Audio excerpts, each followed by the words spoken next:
Inkuru nziza kuri bose. Inkuru nziza kuri bose ni ikiganiro utegurirwa kongera ugashikirizwa n'ishirahamwe Trans World Radio y'u Burundi. Wumva uremerewe ku mutima? Woba uruhijwe n'ivyaha? Akira umwami Yesu aguha amahoro.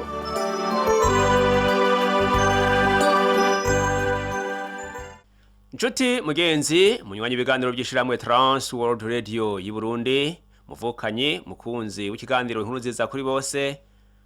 Pastor Michel Ntamubano nama ndakigutegurira nkongera nkagigushikiriza, ndakuramukije amahoro y'Imana Data wa twese abane nawe. Ndanezerewe cyane kuko ngiriwe ubuntu n'Imana kugira ngo dusangire amajambo Imana nshize ku mutima. Ko yabikunze rero tugahurira kuri ino nsamirizi ya Republika y'u Burundi ku murongo wa mbere, ndakwifurize kunguka byinshi no gutahura ivy'Imana guteguriye uno munsi. Mu kiganiro giheruka twariko twigira hamwe ku kijanye no guca mu bihe bigoye by'imibabaro. Twarabonye ko ivyo bihe bigoye umwana w'Imana yamahura navyo. Twaranabonye ko Imana yamica inzira umuntu asohokanamwo ava mu marushwa, tukayarengana ataca tugize. Uno munsi naho turaza gusangira amajambo avuga ku iherezo ry'ibihe bigoye. Ikibazo tuza kugerageza kwishura ko uno munsi ni iki kivuga kiti: vy'ukuri ibihe bigoye birimwo amarushwa birahera ku muntu. Mu kubandanya ikiganiro cacu twishimikiza aya majambo dusanga mu vyahishuro Yohana igice ca 21, dusome duhereye ku murongo wa 3 tugeze ku murongo wa 4. Ano majambo aravuga ngo: numva ijwi rirenga rivuye kuri ya ntebe riti: ihema ry'Imana riri kumwe n'abantu, kandi izogerera muri bo, nabo bazoba abantu bayo, kandi Imana ubwayo izobana nabo, izo Imana yabo. Umurongo wa 4: izohanagura amosozi yose ku maso yabo, kandi urupfu ntirizoba rukiriho, kandi amaborogo no gutaka n'uburibwe ntibizoba bikiriho, kuko ivya mbere biheze. Amen. Mu mugambi wayo Imana yategekanije ingene ibihe bigoye byavuzwe na Yesu ko bizobaho bihera ku muntu. Munyemerere mvuge gusa ku buryo bubiri. Ubwa mbere, ibihe bigoye bishobora kumara kanya gato bigaca bihera. Ico gihe birashobora kugaruka bidatevye kandi bikagenda byisubiriza kenshi. Ubwa kabiri, ibihe bigoye bishobora guhera burundu, bisigura ko bidasubira kugaruka. Mbega Bibiliya ivuga iki ku bihe bigoye canke ibihe bikomeye? Mu kwishura kuri ico kibazo turaraba ubwa mbere ku ntambwe z'ibi bihe bigoye, turabe n'ivyanditswe vyera bibivuga ko, kandi turabe n'insobanuro byo babifise uyu munsi mu gihe cacu. Intambwe ya mbere, ikigeragezo kirangira gishitse ku ntumbero. Iyo dusomye mu kete intumwa Paulo yandikiye Abaroma igice 5 ku murongo wa 4, tuhasanga havugwamwo aya majambo avuga ngo: imibabaro, kwihangana, ingeso nziza, ivyizigiro. Uru nkuko twayibonye mu kiganiro caheruka ni nk'urugendo canke ingazi zigize urugendo umuntu acamwo igihe hariho muri ino si y'abazima. Umuntu muzima wese arahura n'imibabaro, ariko kandi muri iyo mibabaro ahamagarirwa kwihangana, kandi Imana ikamushoboza kwihangana. Muri iyo mibabaro bisabwa ko ahindura ingeso, akarangwa n'ingeso nziza, kandi akagira ivyizigiro. Ibi navyo kugira ngo tubitahure neza, twomenya ko ibihe bigoye atari umurage ku muntu. Imana irabikoresha mu kubaka ikintu gihambaye tohabwa n'umunezero w'isi. Nshuti yanje, ku isi hariho abantu babayeho banezerewe ataco bahajije cane co mu mibereho canke kiryohera umubiri. Yamara naho ivyo bintu biryoshe canke bihambaye canke no kwambara ibizimvye, ugatunga ibizimvye, umunezero ugira ntugereranywa n'agaciro k'ikintu gihambaye Imana iba yaremye mu muntu yaciye mu mageragezwa. Kuko iyo avuye muri ayo mageragezwa, abo muntu w'ikimaze imbere y'Imana, w'igiciro, ashobora gukoreshwa ibihambaye, mbere bikazanira abandi umunezero atari uwo mu by'ubugingo gusa, ariko umunezero wo mu bwami bw'Imana. Intambwe igira kabiri, ikigeragezo kirangira Imana ikiri muri ico. Nshuti yanje, hari igihe wibaza ko Imana yaguhevye yagutaye, ariko mu kiganiro giheruka twabonye inyishu ivuga ngo Imana ntiba yaguhevye na gatoyi, kuko yaranasezeranye ngo sinzoguta, sinzoguheba, sinzoguhemukira, nkuko twabibonye mu kete ryandikiwe Abaheburayo. Rero mu ntambwe ya mbere y'ikigeragezo canke y'ibihe bigoye, Imana ibana nawe mu ntambuko zose, ikabana nawe gushika igihe cashingiwe kigeze, kandi Imana igumana nawe. Iyo dusomye mu gitabo c'Abavugishwa n'Imana Yesaya igice ca 43 ku murongo wa 2, haravuga ngo niwaca no mu mazi asubiriranya nzoba ndi kumwe nawe. Kumbure aha yari yadondaguye ibintu byinshi, ariko atanga akarorero k'amazi asubiriranya. Amazi asubiriranya atwara umuntu kandi akamutwara n'ubuzima, ngo ariko no muri ayo mazi asubiriranya nzoba ndi kumwe nawe. Turabibona mu isezerano rya kera, abantu bahamwe bagatabwa ahantu biboneka ko ubuzima bwabo butosubira kurokoka, ariko Imana ikabana nabo muri ivyo, bagasubira kubaho mu rwobo rw'intambwe, mu muriro n'ahandi. Rero bisigura ngo mu muriro watse Imana ntiduheba. Haraho Imana izigama umuntu maze uburemere bw'amageragezwa ntibwigire buboneka ku bantu bo hanze. Kubera iki bunyegeza? Nuko Imana izi ku bantu bo hanze baca bongera bakamuremereza uruvugo n'amajambo bishakiye, akarushizaho kumukomeretsa. Haraho amageragezwa Imana yaheza. Iyindi ntambwe ni iyi: ikigeragezo canke ibihe bigoye bishikana umuntu ku gisibo. Iyo dusomye mu kete ntumwa Paulo yandikiye Abigalatiya igice ca 6 ku murongo w'9, haratubwira ngo tuzimbura igihe gikwiye kigeze nitutarambirwa. Mugenzi, kurambirwa ni bibi. Ntukavuge ngo ndabivuyemwo, ntukavuge ngo ndarambiwe, ntukavuge ngo Imana yarampevye, kuko amajambo atubwiye ngo nitutarambirwa tuzimbura, kuko tuzi ko ivyo bifise igihe vyashingiwe ngo bizoshikireko. Igihe gikwiye ni igihe c'Imana co gukora, si igihe dushakiye twebwe. Hoya, igihe gikwiye si ico wewe ushaka, si ico n'akana kashaka, ni igihe Imana yashinze yuko iryo geragezwa, yuko ubwo buzima bugoye buzorangirira. Rero hama hariho ivyimburo ku mbuto yose yo kwihangana mu gihe c'ubugaragwa. Nshuti yanje, mu gihe c'ubugaragwa hama hariho ivyimburo, hama hariho inyungu muri uko kwihangana kwawe. Iyindi ntambwe tubona ni ivuga ko ibihe bigoye bihera burundu. Twasomye mu byahishuriwe Yohana igice ca 21 ku murongo wa 4, aho amajambo atubwira ngo azoduhanagura amosozi yose. Bisigura iki? Iri ni iherezo rya byose, nta marusho azoba kiriho. Mugenzi unyumviriza, Yesu niwe herero ry'umubabaro.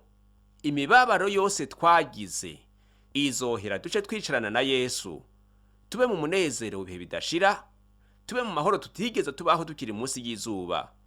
Yesu bwiwe niwe herero ry'imibabaro, azoduhanagura amosozi, urupfu ntiruzoba rukiriho. Imana ihabwe icubahiro. Ndakwifuriza mugenzi kuramiriza, ndakwifuriza kwihangana, ndakwifuriza gushishikara muri urwo rugendo, kandi ukirinda ikintu cyo gukura mu buntu bw'Imana, kuko ivyo birafise igihe byashingiwe kandi bizohera. Uronke inyishu z'ivyo bibazo vyose, kandi nta handi uziga inyishu atari muri Yesu honyene. Ngaha hari ibintu bitatu canke ukuri gutatu ukwiriye kumenya igihe ukiri mu marushwa. Ukuri kwa mbere ni uko amarushwa afise umunsi wo kurangira. Dusomye muri Zaburi, mu gitabo ca Zaburi ya 30 ku murongo wa 5, haravuga ngo mwijoro ukurira korarira umuntu, ngo ariko bukeye impundu zikavuga. Mugenzi wanje, ijoro rishobora kuba rirerire, ariko imisi yose ryama rihera. Nta joro ribaho rihoraho ibihe byose. Rishobora guteba gatoyi ku muntu, naho ukuriwe yewe wabona kumengo vyamurambiye ko cane, ariko birahera. Ijoro rero ryama rihera. twiyumvire gatoyi kuri ya nkuru ya Yosefu yamaze imyaka 13 ari mu gasho. Hanyuma umunsi umwe Farawo atuma ko Yosefu bamukura mu ibohero giturumbuka kugira ngo asobanure indoto z'umwami, maze bituma adasubizwa mu ibohero, ahubwo yicarikwa ku ntebe y'umushiraganje wa mbere kandi ahindurirwa izina. Iyo dusomye mu gitabo c'Itanguriro c'ica 41 ku murongo wa 14 mbere ukongera ugahera ku murongo wa 40 ukageza ku murongo wa 45, turabona ingene Yosefu yahinduriwe ibihe, mbere agahindurirwa n'izina ngo yiswe Safenati Paneya. Mugenzi uri mwigeragezwa rikomeye, ndakubwiye ngo Uhoraho Imana arazi itarike uzosohokera muri ico kigeragezo, kandi uko winjiye siko uzosohoka. Yosefu uko yarameze yinjira ibohero siko yasohotse ameze. Yinjiye ibohero akengeretse, yafashwe nabi, ariko yavuye mu ibohero na protokole ndende n'icubahiro cinshi, na cane cane amaze gusobanura inzozi z'umwami, kuko umwami yamuhaye icubahiro. Abantu bose barabibona, ababi bwami nabo mu bwami bwose baramenya ko Yosefu yahawe icubahiro, ahabwa impeta y'ubwami, ahabwa ikanzu y'umwami, ahabwa indogoba igira kabiri muzi umwami yagenderako, ahabwa ububasha bwose gufata ingingo mu rugo rwose ibwami no gufata ingingo mu bwami bwose aho buba bukagera. Iri ni iteka yatewe amaze kuva muri rya geragezwa. Ndakubwira ngo nta joro ridaca, nta mvura idahita, nta kigeragezo gihoraho ibihe byose, cama gifise iherezo naho coba gikomeye gute. Ukuri kugira kabiri nagomba kumenyesha, Uhoraho Imana yitwararika iby'inyuma y'imibabaro gusumba ibihimbaro by'umuntu. Iyo dusomye mu kete ryari cy'Abaheburayo igice ca 12 ku murongo wa 11 haratubwira ngo nta gikangiro kiboneka ko giteye umunezero ako kanya, ngo atari umubabaro, ngo ariko hanyuma akajambo ndagakunda cane, ngo ariko hanyuma abamenyerejwe naco kikabamira ivyamwa vyo kugororoka bizana amahoro. Nshuti yanje unyumviriza, shishikara wihangane. Inyuma y'igeragezwa, inyuma y'ubuzima bugoye, inyuma y'amarushwa, hama haboneka ivyamwa vyo kugororoka, ngo kandi iyo vyamwa bizana amahoro. Ico ugomba gushira ku mutima cane kandi ukagiharanira muri ayo mageragezwa urimwo, haranira kugororoka kugira ngo nawe uzoronka amahoro. Haranira kugororoka imbere y'Imana, ibisigaye urekera Imana. Igeragezwa ribabaza nivyo, ku buryo naho ba warigishijwe ibyo kwihangana wumva ko ukeneye kuruhuka, ngo basi uronka agahengwe, ngo banze unezerwe n'imisi na mikeyi, ubanze usama akayaga. Yamara Imana yoyo muri iyo mibabaro ishira umutima ku guhingura umuntu w'imbere kugira ngo azonezerwe bihagije niyamara kubisohokamwo, kandi ab'igikoresho c'Imana mu gufasha abandi. Hari impamvu ushobora kuba waratevye mu mageragezwa, warasenze kandi warasengewe, ariko niwabona utevye muri ayo mageragezwa urimwo, hari impamvu Imana ireka bikagenda uko, kandi ntibinakenewe ko yama ibivuga. Ariko witege kuzoba igikoresho c'Imana mu gufasha abandi bazoba bari mu mageragezwa nk'ayo waciyemwo, canke n'abazoba bari mu mageragezwa asumba ayo waciyemwo. Witegure kuba igikoresho c'Imana. Pawulo atanga akarorero ku musirikare, yerekanye ko ategurirwa mu mibabaro kugira ngo nawe niyamara kurama azofasha abazoba bari mu mibabaro. Mu marushwa y'uwizera mugenzi wanje, Imana mu gukora kwayo ntiyihutira gukuraho umubabaro. Igerageza kurema ishusho ya Yesu muri uwo ari mwigeragezwa. Ukunde ko tubibona mu kete intumwa Pawulo yandikiye abigarati igice ca 4 ku murongo wa 19. Ukuri kugira gatatu, mpwemu yera ni ingwati, kuko twamuhawe ni ingwati yemeza ko tuzoraga ubugingo budashira tumaze gucungurwa ubwa nyuma. Ibi bisigura ngo tumaze gusohoka mu mibabaro turonkera hano mw'isi, nkuko tubisoma mu kete intumwa Pawulo yandikiye Abanyefeso igice ca 1 ku murongo wa 14. Mpwemu yera kandi ni cemeza ko turi abana b'Imana. Ngiyo nsiguro yo kuba ingwati. mugenzi uri kuranyumviriza, ngiki kindi kibazo tugerageze kwishura. Mbega ni giki umuntu yokora mu gihe yarambiwe no kurindira, mu gihe yarambiwe no kwihangana? Ni giki yokora? Ikintu ca mbere ukwiye gukora wewe warambiwe no kuba mugeragezwa, guma uvoma. Dusomye mu gitabo c'Uwavugishwa n'Imana Yesaya igice ca 12 ku murongo wa 3 haravuga ngo, nico gituma muzovoma n'umunezero mu mariba y'agakiza. Muvukanyi uri kumwe nanje, ni wabukijijwe gumuvoma, kuko twumvise ngo hariho amariba mu gakiza, hariho amariba mu gakiza. Umuntu akijijwe neza agumana itoto, naho amageragezwa aguma yiyongeranya. Rero gumuhimbaza Imana uyitazira, kuko ico kiraca intege Satani, maze nawe kikagukomeza. Iyo uhimbaza Imana kuko umunezero ukorera Imana, Satani arateba agacika intege, mu gihe nawe ushishikara kubakwa mu zindi nkomezi nshasha. Guma uvoma mu mariba y'agakiza. Ikindi ca kabiri co gukora, gumana iyerekwa ryawe.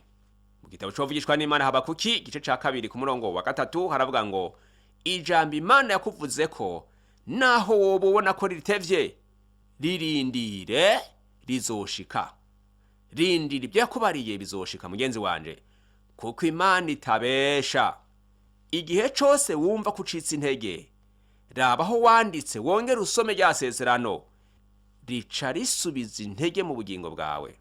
Ikindi ca gatatu wokora igihe warambiwe no kurindira, irinde kubika umururazi mu mutima wawe kugira ngo ntuwanduze.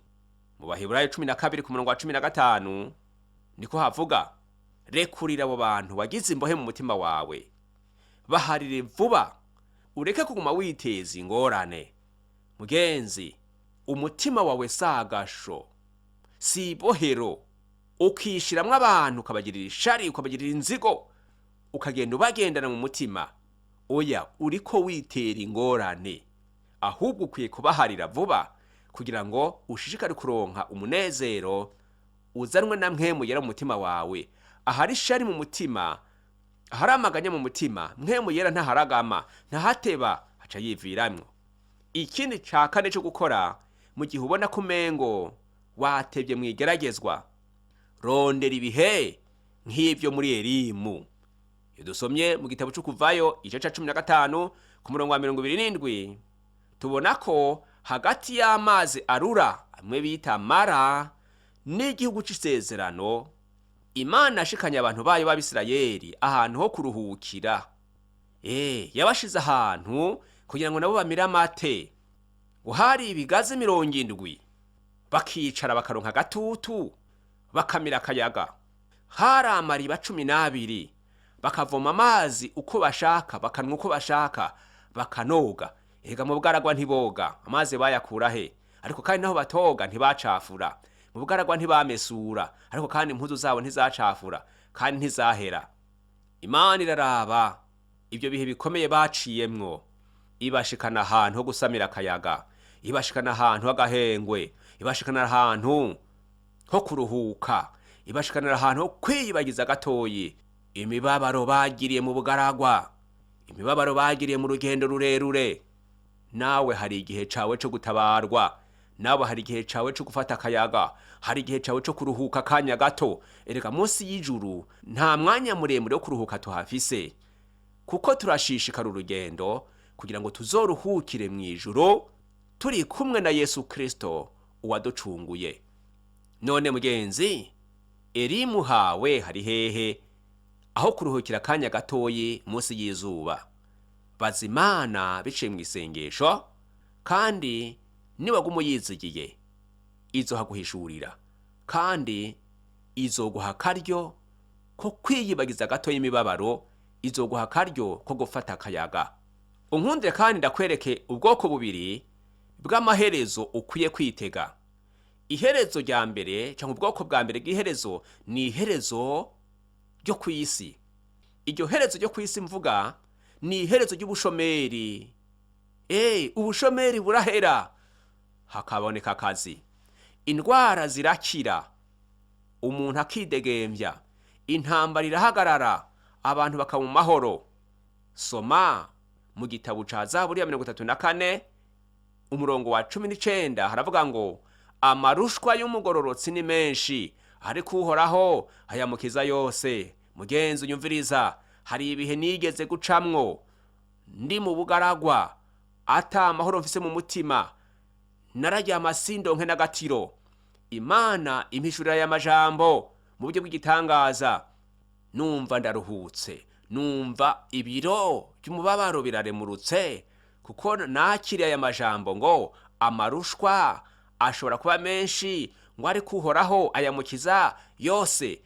Nca mfata iki kintu c'ukuri ngenderwako kivuga ngo umugororotsi kugira ngo aya marushwa Uhoraho yakize, haranira kuba umugororotsi. Imana ntiyirengagiza umugororotsi, Imana ntiyigeze iheba umugororotsi. Ariko umunyavyaha, umwanditsi wa Zaburi aravuga ngo imisi y'abanyakibi izogenda igabanuka, izogabanywa, mu gihe abagororotsi bazokongerwa iminsi yo kubaho. Ibi turabisoma ko byabaye kuri Hezekiya, natwe byama bitubako. Kandi si ngombwa ngo Imana irinde kutubwira ko yatwongeye iminsi, na cane cane ko tutaba tuzi n'iminsi twashingiwe yo kubaho, ko tutazi iminsi yo kubaho kwacu. Niyo Imana yayongereje ntitubimenya. Dukore tunezereza Imana, tuyiheshe icubahiro, tugwane intambara yo kugororoka. Ibisigaye turazi ko ibiri ku kivi, ibiri kwirakora. Ubwoko bwa kabiri bw'iherezo ni iherezo ry'ibihe bidashira. Mugenzi, n'igihe amarushwa tobaheze, turafise ibidutera intege, nkuko tubisoma mukete intumwa Paulo yandikiye Abaroma igice 8 ku murongo wa 18 haravuga ngo imibabaro y'iki gihe ntikwiye kugereranywa n'ubwiza tuzohishurirwa. Birashoboka ko ububabaye, birashoboka kuri mu marushwa atopimwa, atovugwa, ariko aya majambo atubwiye ngo ubwiza buri imbere ntibwogereranywa n'iyi mibabaro. Ubwiza buri imbere burahambaye, buraremereye. Sinzi ko wewe wobugereranya, ariko ngo ntiwobugereranya n'amarushwa n'imibabaro urimwo. Imbere tuvuge ngo ni heza, kuko Imana yabitse umunezero ukurindiriye, kuko Imana yakubikiye amahoro utigeze kugira, kuko Imana yakubikiye ubundi buzima utigeze kubamwo. Ibihe bigumye birafise iherezo, ryamarica nta joro ridaca. Paulo yarakubiswe, arazamira mu bwato mu kiyaga, ashirwa mw'ibohero inshuro nyinshi, yaraye maso, akarara adahaze, yarabidondaguye ibihe yaciyemwo. Ibihe vyiwe bikomeye ntibyahereye ngaha ku isi, ariko mu nyuma aravuga ati kubaho ni Yesu Kristo, gupfa nako ni inyungu. Niko tubisoma mu Bifilipi igice ca mbere ku murongo wa 21. Yavuze aya majambo akomeye, maze Imana ibandanya kumubungabunga, abona iherezo rya nyuma. Mugenzi wari kumwe nanje, mu gusozera, menya ko ibihe bikomeye canke ibihe bigoye ari iby'igihe gito, amarushwa n'ay'igihe gito, ariko Imana yoyo ihoraho. Kandi yarasezeranye ati byose ndabihindura bishasha. Iyo dusomye mu byahishuro Yohana igice ca 21 ku murongo wa 5, ngo heraba byose ndabihindura bishasha. Mugenzi unteze yompi, byose Uhoraho yiteguye kubihindura bishasha. Birashoboka ko wewe ubuzima bwakubihiye ubona umengo nta kiryoshe gihari munsi y'izuba, mbere hamwe umuntu akisabira gupfa, ariko ijambo ry'Imana tubwiye ngo Uhoraho ariteguye kubihindura bishasha byose. Nta mugororotsi yahebwe, amarushwa y'umugororotsi ni menshi, ariko Uhoraho ayamukiza yose. Mbega wewe uri umugororotsi? Uhava bya birebire ukavuga ngo nta mugororotsi abaho? Oya, irabe wewe ku giti cawe. Intambara urwana ugomba kwiyuzuza n'Imana, ugomba kugendera mu kuri kw'Imana, ugomba guhimbara Imana ngo ikunezerererwe niyihe. Iyo niyo ntambara yo kugororoka. Nivyo Imana itugombako, nivyo Imana nawe ikugombako. Nimba bitariho tugiye gusenga, ariko birakwiye kubwira Imana uti uhoraho Mana nzima, ndagushimiye ijambo ryawe iryo numvise uyu munsi. Ndatahuye ko amageragezwa canke ubuzima bugoye, naho bushobora kuba buremereye, bufise igihe bwashingiwe maze bugahera. Nta joro ridaca niko twumvise. Ndigaye ko nagerereye kure yawe, siniteho ibyawe. Ndahindukiye, ngirira ikigongwe ku bicumuro byanje, mparira byose atana kimwe gisigaye. Mfata ukuboko unkomeze, kuko ngarukanye ku mutima.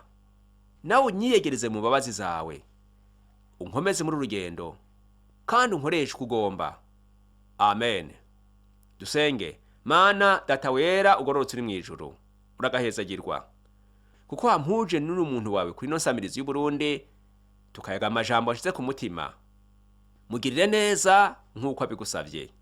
Niwihweze ibyiyumviro biri mu mutima wiwe, yaba amaganya, yaba imibabaro, umubere inyishu. Uyari mu mwigeragezwa iryo ryo ryose namusengeye ngo mugirire neza. Ibibazo ni byinshi mu bantu bawe, nawe nubabere inyishu. Ndakankamiye imiyaga mibi yose iri mu bantu bawe mu izina rya Yesu. Izi ndwara zatebye mu bantu bawe, ndazikankamiye mu izina rya Yesu Kristo. Umuntu wese umukoreko yakira ubushobozi mu bohora. Izananiye abaganga ndasenze ngo wa Mana uzikize, ubabohore, ubahe kwidegembya, ubuze amahoro yawe, amashimwe n'impundu n'icubahiro ari ibyawe ibihe byose.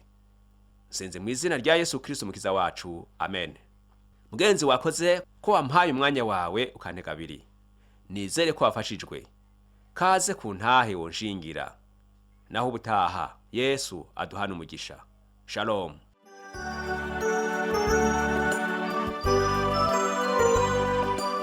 Ico cari ikiganiro Inkuru Nziza kuri bose.